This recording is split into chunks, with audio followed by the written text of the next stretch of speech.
L'assistente sociale è il professionista dei servizi sociali laureato e abilitato che lavora non solo per dare risposta alle singole persone, ma per dare risposta alle famiglie e alla collettività. L'assistente sociale cerca di lavorare per enfatizzare i bisogni e anche i valori e le risorse che le persone e la collettività presentano. Questo lo fa tramite dei principi e dei valori che deve tenere bene in mente, quale il valore della trasparenza, dell'uguaglianza, del rispetto e della dignità della persona.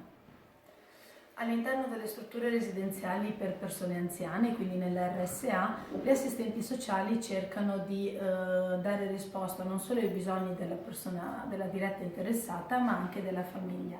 Questo lo fa andando a creare il progetto più adeguato per la persona anziana e per la famiglia stessa e lo fa andando a collaborare anche con altri enti territoriali quali appunto l'ULSS e l'ufficio della residenzialità. L'assistente sociale presso la residenza ha sia come funzione quello di essere un punto di riferimento, ma anche un punto di riferimento nei confronti dei familiari e degli ospiti e di collegamento nei confronti invece di tutti quelli che sono i professionisti e i servizi nel territorio. L'ufficio accoglienza nasce presso la Fondazione EC nel 2007, lasciando da parte quello che era il termine di segretariato sociale e volendo dare un ruolo multidimensionale a quella che è la figura dell'assistente sociale.